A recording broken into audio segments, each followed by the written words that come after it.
Streaming services are on the rise, and brick-and-mortar video stores are a thing of the past. We have lost that experience of wandering the aisles and stumbling upon a film we've never heard of. We have replaced the familiar face behind the video store counter with an algorithm to recommend films. With more and more content available, it's harder to know what's worth watching and what might be a waste of your time. There are many hidden gems out there waiting to be discovered, and we want to help you find them. This is Trailer Rewind, a podcast where we discuss and review recently forgotten or overlooked films that are now available to stream at home. This month on Trailer Rewind, we are looking at a film and its remake. In today's episode, we're going to discuss 2018's American remake of The Kindergarten Teacher from American filmmaker Sarah Colangelo. So tell me about you. What do you do? I teach kindergarten. That's such a delicate thing, right? You give the kids something and then they have it forever. The sun hits her yellow house. It's almost like a sign from God. Was that a poem? Right, that was a poem. The sun hits her yellow house. It is almost like a sign from God. Wow. With so few elements, he makes something very, very complex. I think we have a young Mozart. If you stay curious, then you can see the world however you want. Like a cat. Meow. Today is April 15th, and The Kindergarten Teacher is available on Netflix. JJ, do you know why you can only find it on Netflix? No, why's that? Well, this is what happened. It was out there and up for distribution, and Netflix picked it up. So this is what is classified as a Netflix original. So it was released in the U.S. I didn't know that. Didn't play in theaters, was straight to Netflix on October 12th, 2018. It did hit theaters internationally starting October 19th, 2018 in Turkey, and then various dates and countries through April 2019. It was out there in theaters and made about $500,000 in theatrical release in all the countries except for U.S. We don't have any sort of tracking on how much Netflix pays for a movie when they do something like that, do we? No, I think Andy might have access to like whatever inside databases where they track some of that stuff. For industry people, you might be able to find what the acquisition price was for that. But this is one of these rare cases of didn't have a theatrical release, straight to Netflix. And for me, this is one that. They classify it as Netflix original. And for a while, I didn't understand what that meant because I know that Netflix was getting into sort of creating original content when they have shows like Stranger Things and stuff that they're, Orange is the New Black, stuff that they're producing themselves. Clearly, that's a Netflix original. But stuff that is independently produced out there and then gets distributed through Netflix, they still brand it as Netflix original. So it wasn't like Netflix didn't develop this, produce any of this. They basically went out there, found it, bought it, but it's exclusive. So for me, I would say it's a Netflix exclusive, but they just sort of had that umbrella term of Netflix originals. You can only find it there. So everything's under that umbrella for them, sure. That makes sense. Exactly. So this is the first time on Trailer Rewind when we've done a movie and its remake. So we're going to discuss this version on its own merits up front. At the end of the episode, we'll get a little bit more in depth on the comparison between the two. So for everybody listening, if you want to get to that comparison piece, that's going to be towards the end of the episode. But what we're going to do is we're going to talk about it as a standalone on its own and its merits of a film by itself first. That's going to be tough to do. It is. We can do it, but it's going to be tough to hold them separate. Right. Because it'll be woven through there a little bit, but we'll get to a more sort of explicit, let's compare point-to-point pieces. Anything we're going to talk about now, there may be some slight allusions or references to, but the side-by-side comparison will come later. So, as a film unto itself, The Kindergarten Teacher 2018 with Maggie Gyllenhaall, how do you classify this film? because it has that independent feel to it. For me, when you label or title a film, with a character descriptor like that of the kindergarten teacher, for me, it's okay. We're going to have a story about the kindergarten teacher. This is her story, her arc, her journey to this. And when you cast a recognizable face like this, who's, just demonstrated she's got the ability to carry a film, I'm going to come into saying this, for me, is a character study of this woman and what's going on during this period in her life. And we're going to delve into who she is. Yes. And that's, I know we're going to try to talk about this one separately, but that is something that definitely immediately stands out as different from what we see in the original. That this really is the story of Lisa. Yes. It's Lisa's story and what Lisa's going through in a way that you didn't necessarily get in the Israeli version. Right. And this is one of these things when I think, how does a movie get greenlit or why does it get made? We've got an actor and a role that's going to get matched together. And it's like, who else could play this part? This is a good fit for her. This is what's going to get this movie made with her name recognition and all of this. People will show up to this movie because they're like, oh, okay, yes, I recognize this actress. And, oh, yeah, I've enjoyed other things before. I will show up to see a movie with her in it. And for me, that's, I think, the strength of this. And that may be why the shift in focus on this of if people are going to show up for a Maggie Gyllenhaal film, they want to see her. They want to know something about her. And we've got to give her a performance to dig into. And I think this is a role for her. I don't know who else I would, I couldn't imagine like a Reese Witherspoon in something like this. This has some sort of that indie grittiness to it. Some of the... Sure. I think she's a perfect cast for it. I have some other people that I would put there too, but I love Maggie Gyllenhaal, so I'm really happy with what she did here. Who else would you put in this? Jennifer Connelly. Oh, okay. Something like that. But I mean, I'm not saying that. I think you're right. It's a great movie for Maggie Gyllenhaal because it's got some of that, like I said, the grittiness and the darkness to it. Yeah, that I think again, this was a trailer, that we discussed on Saturday Matinee, and this again, there's something about it that it's going to delve into some darkness into this when you've got a teacher and a child that's not hers, and what's the nature of this relationship, and what's she doing, and why is she doing it, and for me, this is a film that's going to appeal to people that enjoy a character piece. We can talk about plot and what goes on, but to me, the strength of the film is tracking this character and the journey and the performance through this is what's going to be rewarding for people that enjoy that type of film.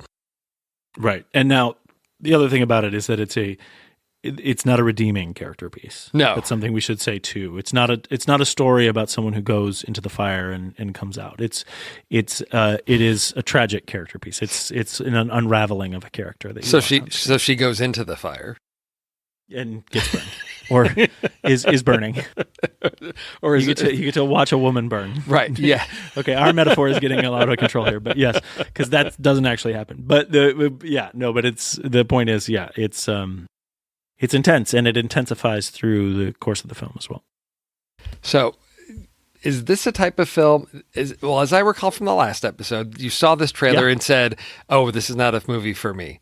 So, did your opinion change on this one? I mean, knowing you're a fan of this actress, and was this something I'm happy to watch her in pretty much anything. I will say. That being said, it was filled with parts that felt really unsettling for me. Okay. And if anything, brought me back to this, looking at what we saw in the 2014 version, there was so much art and it was so well done that I made a lot of apologies for this movie in it because I got the concept. I think, I don't know, I can't figure out in my brain whether or not I would have liked this movie less without seeing that or liked it more without seeing it, because it in general has a different tone, even though the concepts and so much of it is very similar. And so it's difficult to feel my way around that. I'm happy that I watched them both. I think I would have been less happy with just watching this version. Yeah, I found myself in a similar position with this because it's challenging to watch this one having seen, the original, and then in my mind, particularly watching them, within days of each other, and not being able to constantly like sort of track and compare, to each other. Yeah. It's sort of like just earlier this spring, I saw the new film Emma. So as I'm going through that movie, I'm like, oh, okay. This is the scene in the 96 version with Emma Thompson or Gwyneth Paltrow, or this is that scene from Clueless. I've always because I know this story, and I'm like, oh, these are the parallels. Oh, this is that character. This is that's how they're playing this scene here. Oh, okay, I like it better then, or it doesn't quite live up to that moment. And constantly to have those constant comparisons. So that was a struggle with this one because I knew where things were going. So the emotional journey, I was maybe numbed to it a little bit because I couldn't totally take off the analytical hat. So it's a bit of a challenge to say, how did I enjoy this film on its own?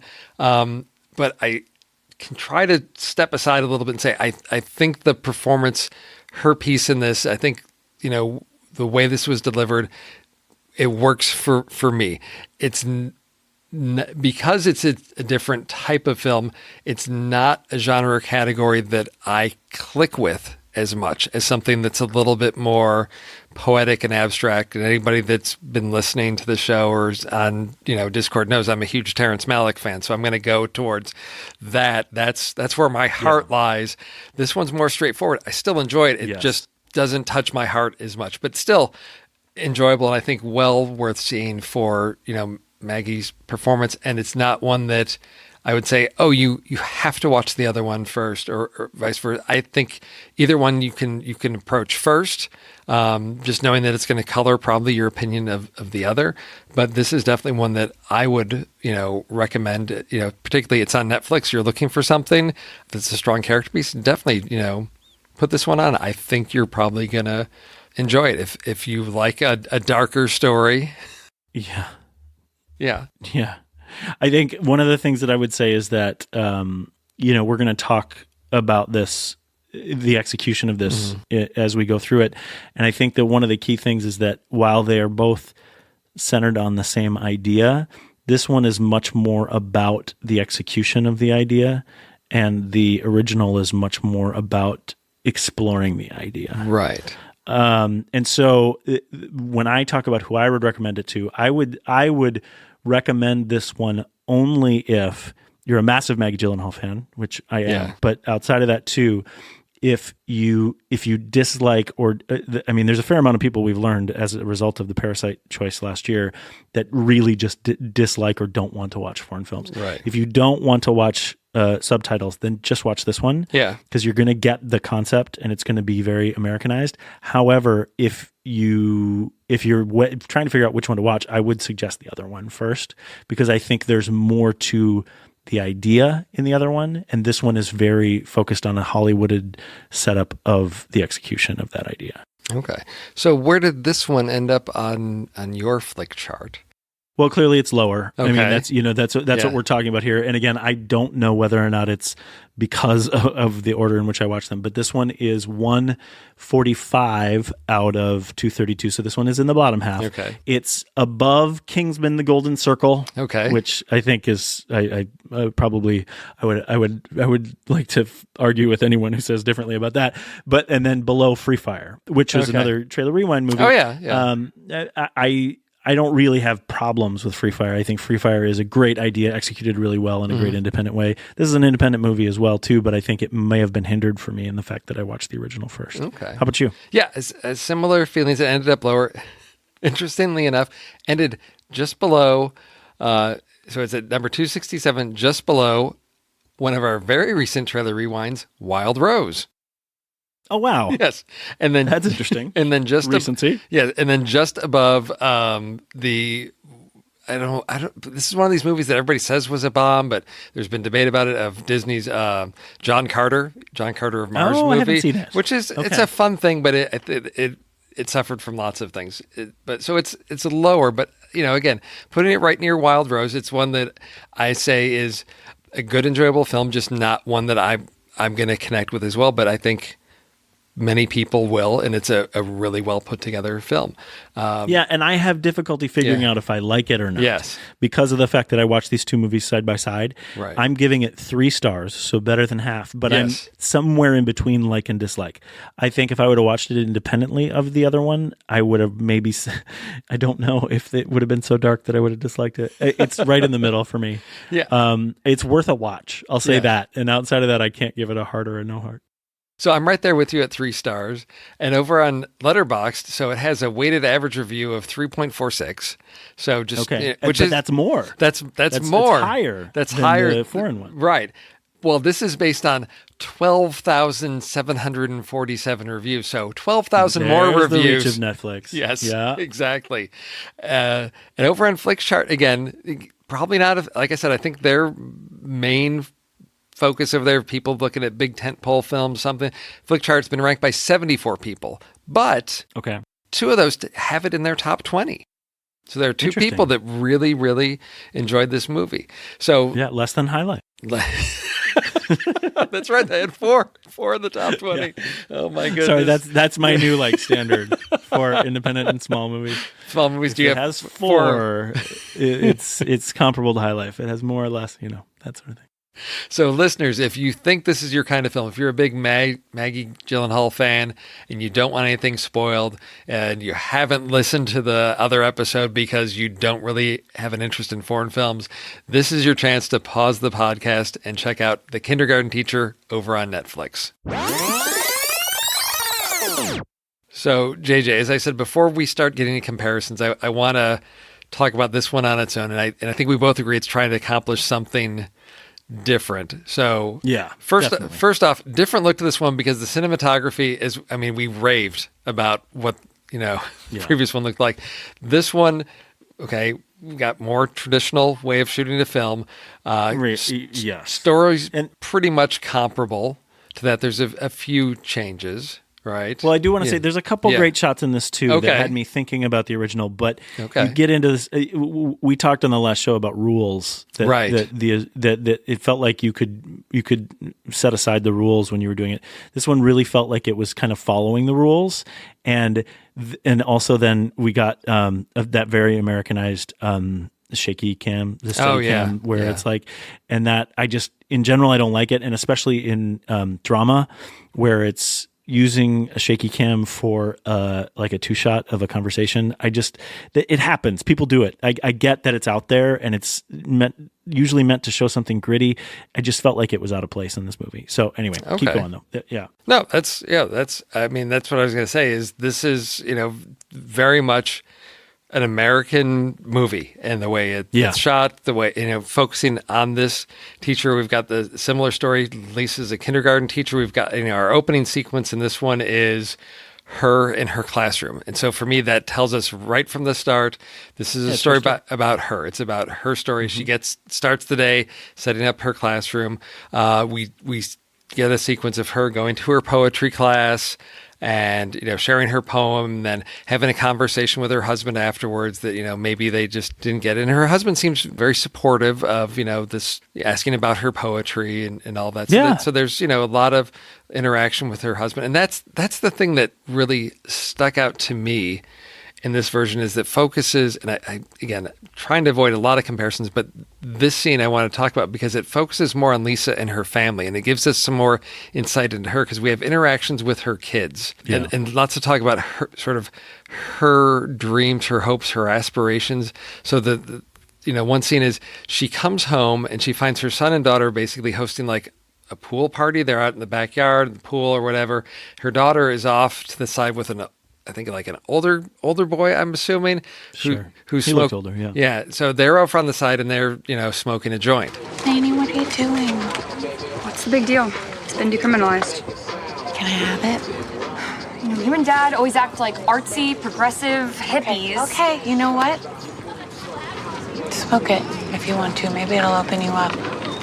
You What's going on? could have such an incredible mind. Incredible mind. What's up with you? You're acting so weird. Just We wish. got all our work done. Wish there was a little bit more curiosity, vibrancy, intellectualism in this house. Ever since you started taking those dumbass poetry classes, you've been acting like you're the cultural ambassador to the UN or something. Okay, if you want to go back to college and get your stupid degree, then you can go ahead. Okay, I actually get straight A's without having to work very hard. And you never acknowledge that. You worked your ass off and look where you are.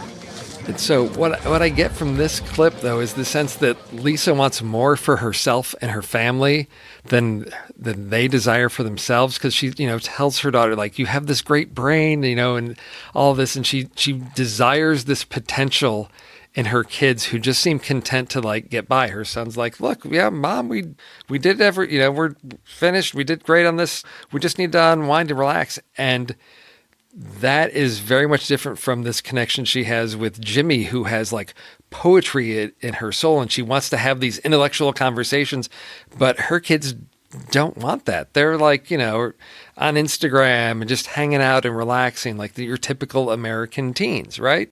Being kids. Kids being kids. And she wants something more. And so to me, this is where we start to get more of Lisa as the teacher, of what is her connection to this little poet in her class. Is this like spirituality or something to it that she doesn't have or doesn't see in her kids? And that was something that to me is sort of a key insight into what's going on with Lisa. I get a sense of her motives of why she's connecting with Jimmy and his poetry that she's hearing him speak in her class of, I've got this aspiration for something, of I want to be a poet, and my kids don't want to have conversations about this type of stuff. Her husband is supportive, but again, it's not a lot of deeply engaging discussion. I mean, he's supportive. He'll ask her about it, but they don't have conversations about poetry and art and these things that she's... Some of that is inferred in the other movie, but this movie, this is what it's about. Mm-hmm. It's in this. It's about her situation. And I like that you use the word spirituality. It's Lisa's search for spiritual inspiration, and she finds it in this child. Yes. And so we have her, Jimmy's got these poems, and there's the nanny who's is tasked with sort of helping Lisa capture these poems, because Lisa doesn't want to lose these poems, right? There's this potential, and she starts using them as, or I guess, submitting them as her own to her poetry class, because we see the reaction to her Lisa's first. Creepy about it too. Lisa straight up tells Becca, this is the nanny, like, do this for me. Like, go and get this for me. She doesn't just say, we're missing poems. She's like, can you do me a favor and get this? And then she's like constantly taking Jimmy out, and even her assistant is starting to notice, like, this is a little bit like off. This is not together throughout the film. And we talked about it in the intro about an unraveling. Yes. Like, you get the foreboding sense of Lisa's like lack of clarity. Yeah. Very early, and it builds throughout this movie. The boundaries there don't exist, because she like takes Jimmy's phone, she like shows him, I'm going to put my number in here, and I'm going to put it under L for Lisa. I'm not going to say my name. It's just like, it's the creepiest thing. Because at first it's like, Mrs. So-and-so, and like, that's too long, so I'm just going to put it under L. And I'm like, this is weird. This is weird. My skin is crawling, even you recounting it right now. Because then it's like he can call her when he has a poem, because she can't trust, the nanny and all that. But then she calls him, and as you say, she like during nap time, she'll like take him out to have these conversations. And there's just something about the way it's presented that it's like, this isn't right. This doesn't. With the scene you just mentioned, with the scene you just listened to, when she has a breakdown, a fight with her daughter, she goes out on the front porch and calls Jimmy. Yes. Like that's blah, blah, blah, blah. Yeah, how does she calm herself down? How does she soothe herself? I'm going to call this 5-year-old and have a conversation with him.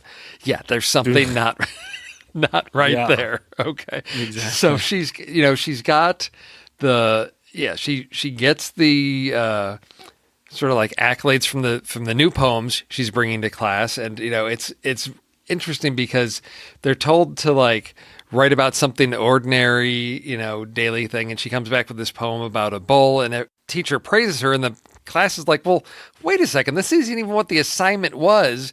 But he's like, oh, but you've got to think outside the box and, all that. And it's clear that he's, got some interest in what she's doing. And he's sort of praising her in front of the class of like, oh, well, she's truly an artist because she didn't just do what I told her to do. And so we get a little bit more of this, like, it's feeding this sort of monster in her of like, I've got these poems and now I'm getting all this attention and praise and it's validating everything she's doing of, I need to continue. It's almost like an addiction of like, how do I get more poems out of this boy? Right. Yeah, because he just... It looks like it. Yeah. I mean, and he's just this, he's 5 years old. He's a typical kid, but she's tried, whether it's let's look at the little plants or the scene where she like takes him into the bathroom and is like, let's look at from different points of view. There's something about being in the bathroom as sort of the space to do that. I thought, why? Creepy. Yeah, because she can't creepy. She can't go anywhere else in the school because then how do you explain what are you doing with this kid when he should be in class during nap time? Yeah, there's all kinds of like, I don't know, like cultural taboos here that are just like, no, you don't take a kid alone into the bathroom as an adult. You don't put yourself in that situation of where you're going. And I was waiting for like her assistant to be like calling school administrators or the police on her of like, because we see multiple times she's like, where's she? Side eye. Side eye several times. What are you doing? What's happening What's here? going on with Jimmy? Right? Oh, right. Yes. So she continues using Jimmy's poetry as her own. There's the invitation to a poetry reading. And so she, decides to use this as the opportunity to, have Jimmy share his poems and all that. And so she does the whole, like, let's practice all this stuff. She takes him to the auditorium in the school, give him a sense of like, it's not going to be like in class. It's going to be this larger space. And so then she introduces Jimmy and he recites his poems. And then we get like a typical like poetry reading, like Q&A. And the first one is like this like artistic statement of like, oh, are these your poems? And you're like having him recite them for you as some type of like for effect type of thing. And, which is interesting because it's clearly people are intrigued by what's going on. But things fall apart in a different way here because... In a super weird way. Jimmy reveals... Because the love poem, the one about Anna, and somebody asks, well, who's Anna? And he says basically, oh, it's the assistant in the kindergarten classroom. Right. Which is like... And then Lisa runs off stage. Yes. Like, this little boy broke herself in the bathroom and needs to weep. This little boy broke my heart. Mean? I don't know.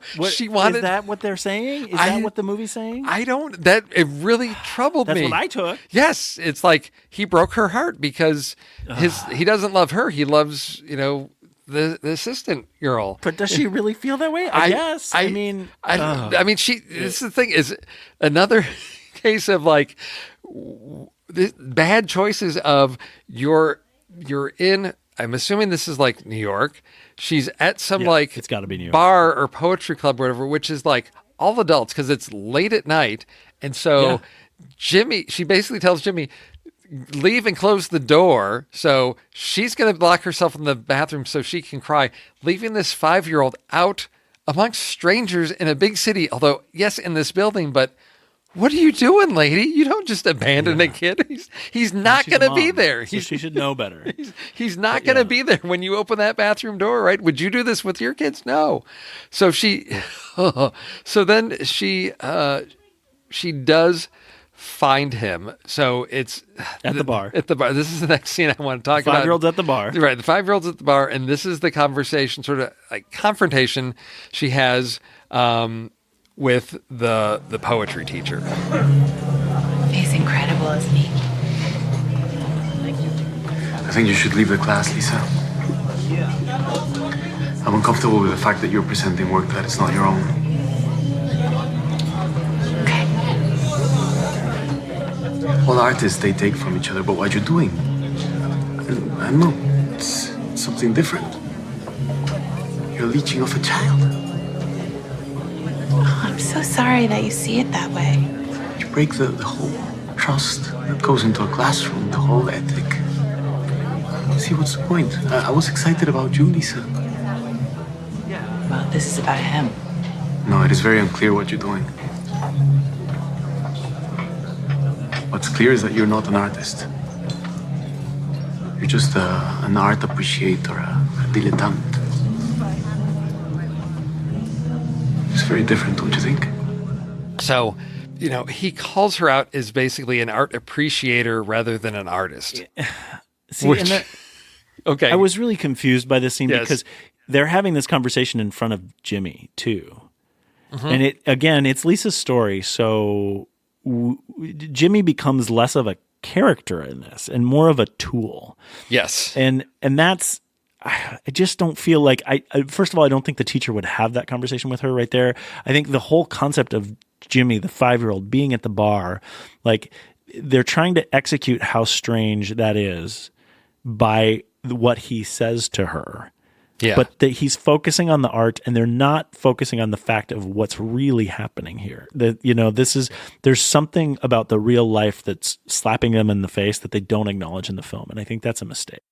Yes. I mean, to me, this scene very much felt like it got put here because we need this character piece, this moment for Lisa of she's trying to, as we, from the previous scene with the daughter of like, she wants to live this artsy life. And then the teacher calls her out basically saying, you're not an artist. You appreciate art, but you're not an artist. And to me, it was basically, he's saying, look, you're leeching off Jimmy. You don't have the creative spirit that you think you have. You won't be this. And it's like pulling the rug out from underneath her of like, this is, her dark night of the soul moment of, okay, what do I do? Because everything my plan has fallen apart. I was going to be part of the art world and now I'm being kicked out of it is sort of how I took this. And it plays weird because the way it's set up, it didn't feel organic. This is what would really happen. But clearly for her character, she had to have this moment of, okay, now what do I do? Because I have to make a decision and then about. She takes him home to her house and he sleeps at her house. It doesn't tell anybody, right? Doesn't tell her husband, doesn't tell his dad, Jimmy's dad. Right. It's just a parade of mistake and confusion. How does it work? How is she not arrested at this point, right? Because right. Well, and I mean, she does get confronted about it, but right. Logically in the story, where does she actually bring him home? When is that? Because then the next day at school, she gets the call. Right. How does he get home? Oh, well, that's what I wonder that too. So there's something missing there of being at the poetry thing, then it's late. And as she explains, well, I thought it was too late, so I'll keep him at my house. And then, because the whole point of the way she was able to get him to the poetry reading was this whole ruse of he was supposed to be at a baseball practice because he also plays baseball. Another parent was supposed to pick him up. She told the parent, oh, look, he wasn't feeling well or whatever. He shouldn't do that. It's, okay, great. So she gets this opportunity to, have access to him. That's the way she can get there. So which was a lie. She lied to make it happen. Yes, exactly. So she gets called out on it. So it's like just bad decision after bad decision. So I couldn't figure out if she brought him to school the next day or took him home. And he's not there. Right. So there was a sense of confusing. Time of what time passes there was a little confusing to me, but it's and the other thing was there was before the poetry reading there was she took him out one night to a art gallery or something like that. Yep. So again, it's and there was someone there waiting for him right when she brought him home that night. Right. And I was trying to figure out what that was setting up of. Was it she was being allowed to take him out in the evenings and she thought that would be a way to justify what her plan was with the poetry reading of keeping him out, and then she was going to bring him home, but then she didn't. And I really struggle with this segment because it's bad choices she's making that's going to get her arrested. I don't understand the logic of what her plan is, unless she's really just lost her grip on reality of things. Which here. I think is what we're supposed to be led to believe. Yeah. That being said, again, in the execution, there are missing steps. Yeah. So it's tough. Because it's told in such a straightforward, because it's executed in such a straightforward way, it's difficult for us to make leaps in the film here when there's gaps in Right. how it works. If Right. it were told in a more loose way, it would be easier for us to Yeah. take that leap. But it's so confusing Yeah. and dark. Yes. Yes. And then she's says goodbye to her husband, in the morning. We see her leave the house with a suitcase, and then she goes to Jimmy's house, follows them to the new school that Jimmy's at, lures him out. Hey, Jimmy, come over here, open this thing, come with me. I've missed you. Then they hop in the car and drive into upstate New York to a beach resort. They're going to Canada. Yeah. Straight up. Straight up. She says, we're going to cross the border and live together for the rest of our lives. That's right. That's right. She's very explicit about it. That's right. That's right. And so that's the plan. And then we're going to live in Poetry Shangri-La. So they're going to spend some time at the beach. And, there they are. And I'm thinking, okay. So this is where I struggled with a couple things of, why this little resort? So we get to spend time at the beach. Okay, then I still, I guess then they're going to, just be, exiles. I don't know, on the run forever. But then we get the, after the day at the beach, they're back in the hotel room and, Jimmy takes a shower. She goes to take a shower. He locks her in the room. And then we get the phone call to the police. She helps him. She leads to the capture. Talks through the police of this is where we're at. This is the name of the resort. This is our room number. All of these things. And then the police, Well, one thing before you move on from that. Yeah. That scene in this movie is told from her perspective too. Yes. So she's weeping. We see her face. Right. Yeah. We see her emote through it. We Right. see what she's going through in this. Yes, that's true. And that's a real key difference Yes. here. That I know we're not quite to comparison yet. Yeah. But this lends the story of this is Lisa's story.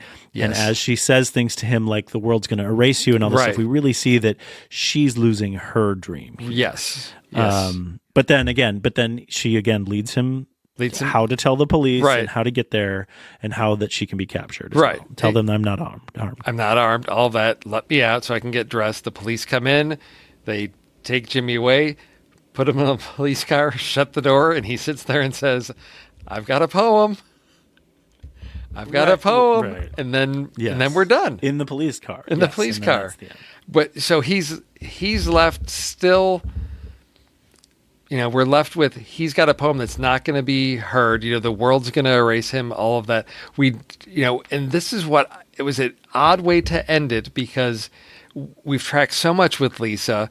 So once the police come and get Jimmy, we don't see Lisa's reaction to her arrest really or anything or what's going to happen. The consequences for her family, all of these things are sort of left just hanging there because we then track with Jimmy out through to the end, and with Jimmy's last words, right. Lisa has been proven right. Yes. Lisa's been proven right in that who's going to listen to his poetry now because Lisa is gone. Right. Exactly. It's really a different message. Yes. It's a very different message than what we get in the original. Even though the idea and so much of it is the same, the execution makes these movies very different. Right. Yes. And I think I think we need to dig into the comparison of the two a little bit more explicitly now because it's clear this one is, as we said, it's a different story that it's telling, but I think in some ways it's sort of suffers from the fact that it's trying to be a remake of a film that had a different story to tell. And so it's trying to hit the same main story points, but because it's about Lisa, we get these extra scenes. And what's interesting is this version's shorter by maybe 15 or 20 minutes.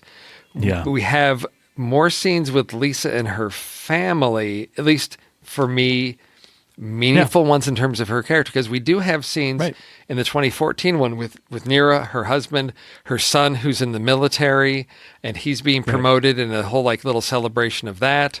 And we get the counter. But everything is inferred in the Israeli version. Right. But we do everything about her family is just kind of tucked around. In this one, you have direct dialogue, a direct expression of what Lisa's relationship is to each of the characters in her family, which is just not explored in the Israeli version. Right, because in the Israeli version, before she, basically abducts the boy, Yoav, she's got a conversation with her husband. She asks how their son and daughter are doing, because she just has, how are the kids? I haven't seen them, because it's clearly not a priority for her.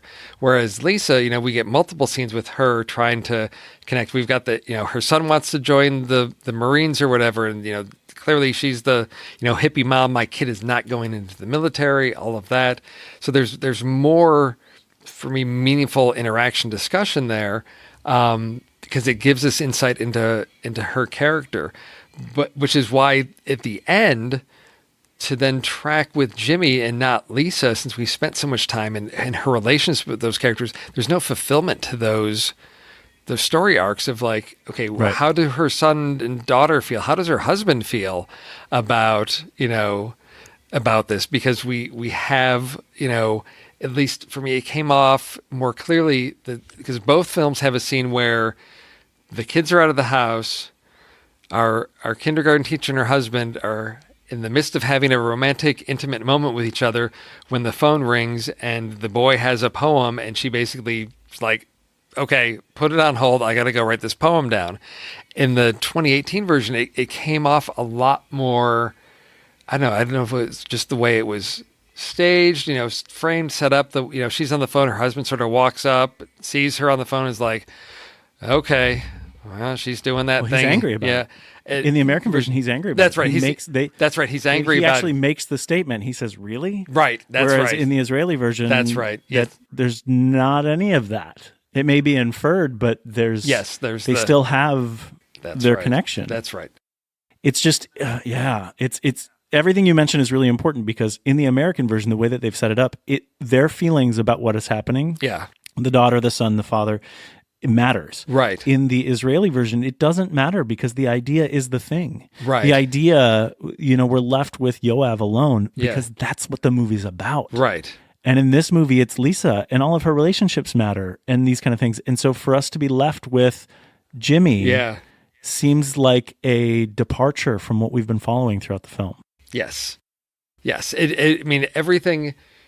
So many of these parallel moments. We've got here we've got Lisa finding the uncle that works, as the journalist. And it's like, she goes to meet with him, and it plays as like, she's like explaining stuff, and he's like, yeah, okay. And then at the end, he's like, okay, I got to get back to work.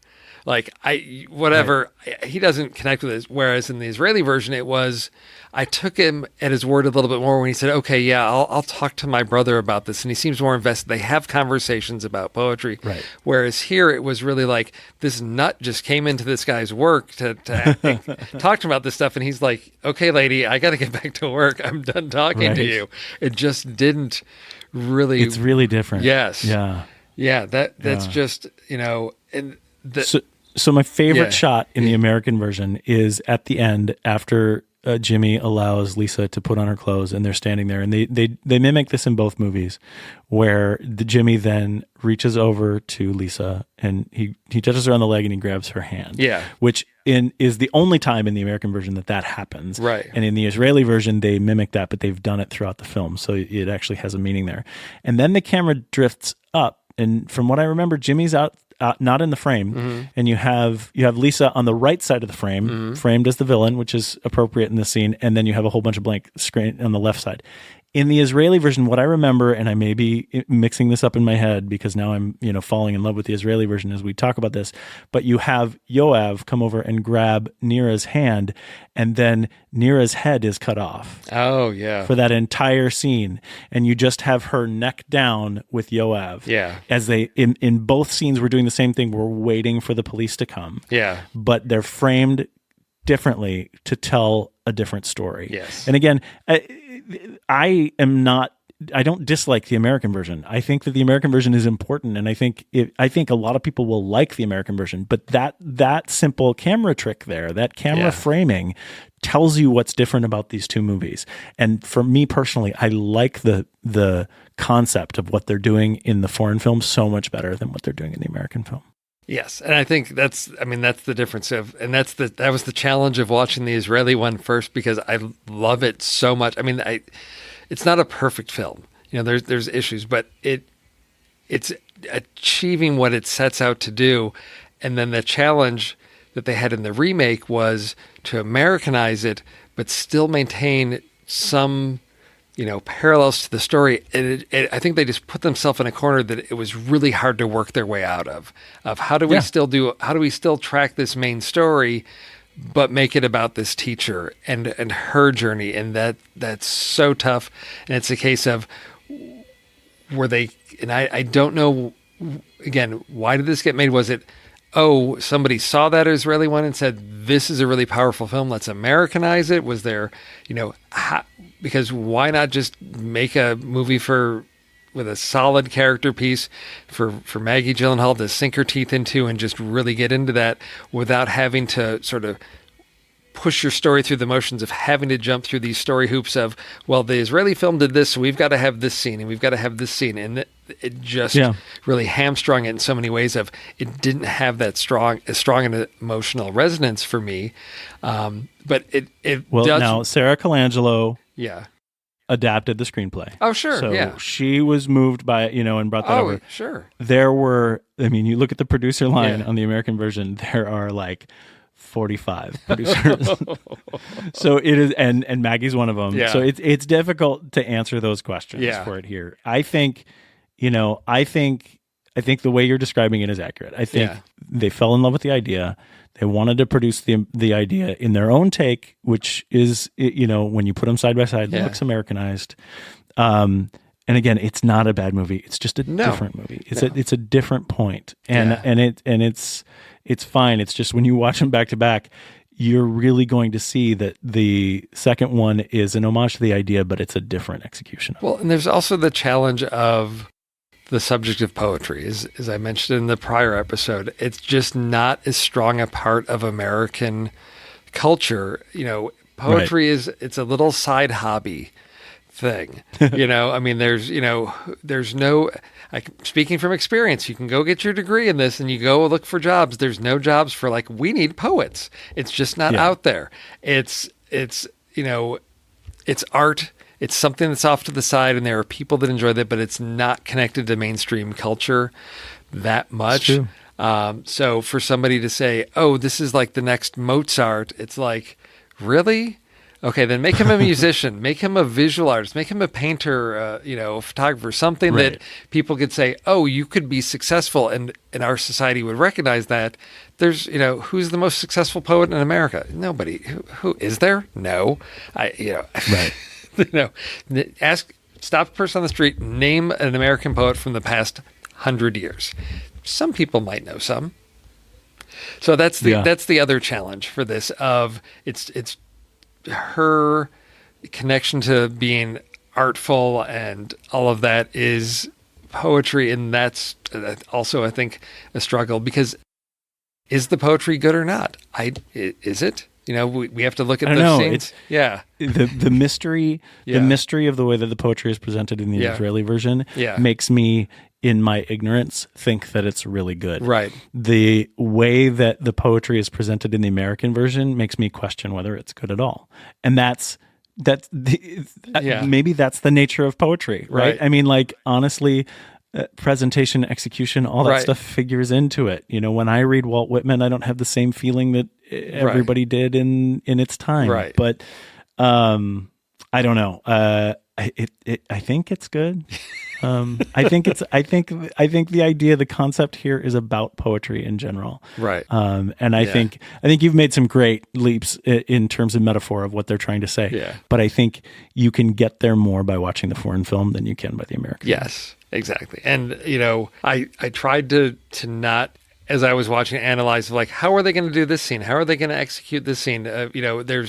She can go to Canada. Okay, does she need a passport for the kid? We didn't have any of those scenes at all. Of the phone call of hey, I need to get a passport because I'm taking this kid to Canada, or any of that. Just driving across the border to that. And again, the other difference is it's when in that final scene when the police come, it's quiet in the room, and as they take him out, it's because it's like they're out in a cabin. They're not in like a huge resort with lots of people. They're like little, lake cottages. So they take him out, and it's still quiet. We don't have that contrast between the world of poetry and art and then the loud dance music and, everybody in the pool and dance and all of that. Which was a jarring transition in the Israeli version, whereas here it's just, okay, we're going to take this kid, we'll put him in the police car. And I agree that, yes, Jimmy, his poetry is, no one cares about it. He's going to sit there. His poems are going to be lost. And Lisa's right about that. But what's interesting is that at the end of the American version, Jimmy's still a poet, whereas at the end of the Israeli one, as I said in the previous episode, I don't know that Yoav is a poet anymore because he's been removed from that world. And so... I want to do something. Can I read the two bylines from IMDb about the two of them right now? Oh, sure. So they totally express this difference. Okay. And it's really interesting now that we've watched both of them. So in 2014, the kindergarten teacher, this is the Israeli version, a kindergarten teacher discovers in a 5-year-old child a prodigious gift for poetry. Amazed and inspired by this young boy, she decides to protect his talent in spite of everyone, right? All positive sounding, wonderful, this kind of thing. Now here's the American one. A kindergarten teacher in New York becomes obsessed with one of her students, whom she believes is a child prodigy. Like right away. Yes. You can tell the difference. And I called out the difference in the camera shot. Yes. In the movie poster, it's the same. The teacher's head is cut off with the boy's picture. Yeah. Yoav is in it. And she's on the right in it. And in the American version, Maggie's on the left, and both of them are full, well, not full frame, but they're both seen top to bottom. Yeah. I just think that's such a key difference, and it tells us so much about art and the way you approach this medium. I think I mentioned this at the beginning of the show, but you should definitely see this version if you really like Maggie Gyllenhaal, because she's wonderful on it. She carries it like she does every movie she's in my opinion. And then also if you don't really like foreign film, the concept is here.